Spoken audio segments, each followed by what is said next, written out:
Hi guys! So for today, sharing with you another Gampis flower na ginawa ko. And this is found to Dasmariñas, Cavite.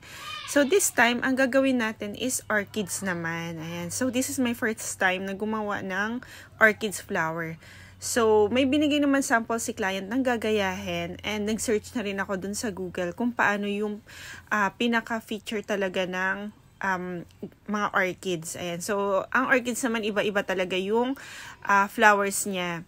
Ayan. So, gagayahin na lang natin yung sinend ni client. So, first is nag-prepare muna ako ng gum paste, of course. And then, ito nga, naglagay ako ng color na purple. Then, hinaluan ko siya ng white dun sa pinaka-tip niya. Kasi nga, meron siyang combination of white. Ayan. So, ganyan. Medyo tumagal ako dito kasi yung pagko-combine ng white, medyo mahirap. Parang, ang hirap naman na parang pinatong lang siya ng ganun. So, ang ginagawa ko, biniblend ko talaga siya or minamasa ko ulit siya para medyo hindi naman siya magmumukhang nilagay lang yung white. And then, prepare ko din yung pinakaharap niya kasi may something, maliit siya na flower dun sa harap ng orchids flower natin. May parang buds na maliit, parang ganun, na iba rin naman ang color dun sa purple. Kaya, ayan. Kung paano kasi ginagawa ganito guys, meron akong pattern, meron akong molder, ganyan.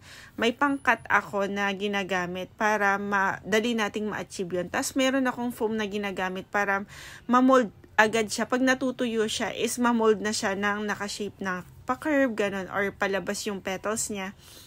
Ayan, so after niyang matuyo, madali lang naman patuyuin yung gum paste flower. Basta ilagay mo lang siya sa air condition room, madali na siyang titigas. And pagka tumigas na siya, ayan siya, pagsasama-samahin mo lang. Siyempre, lalagyan mo na siya ng wire. Floral wire ang tawag, habang malambot pa siya, then patigasin mo na lang.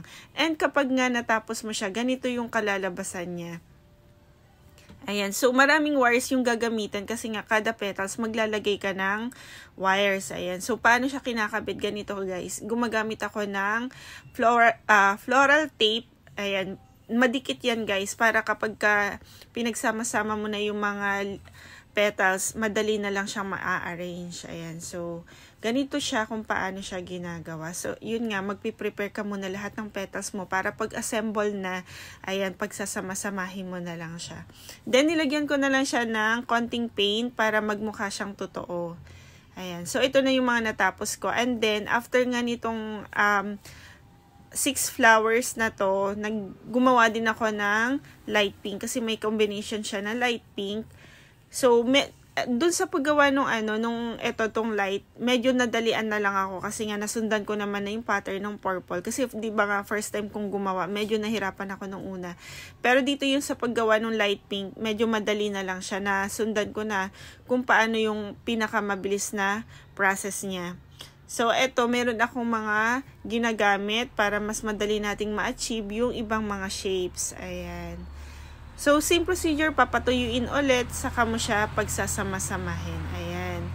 O, diba guys, ang ganda niya pagka nagawa siya. And this is made of candy. So, nakakain talaga siya. And matamis yung lasa niya. So, hindi siya masasayang, diba? Kasi kapag artificial flower, pagkatapos ng event, tapon na. So, this, gum paste is makakain siya, pwede siyang kainin ng bata kung mahilig yung bata sa mga candy, di ba? Dati naman yung mga design sa cakes natin ng mga candy flowers is pinag-aagawan niya ng mga bata kasi nga masarap siya. Ganon din yung taste nito guys. And eto na nga siya nung matapos. Ayan, di ba? Napakaganda. And yun lang, don't forget to follow my Facebook and YouTube account. Thank you sa panonood. Bye!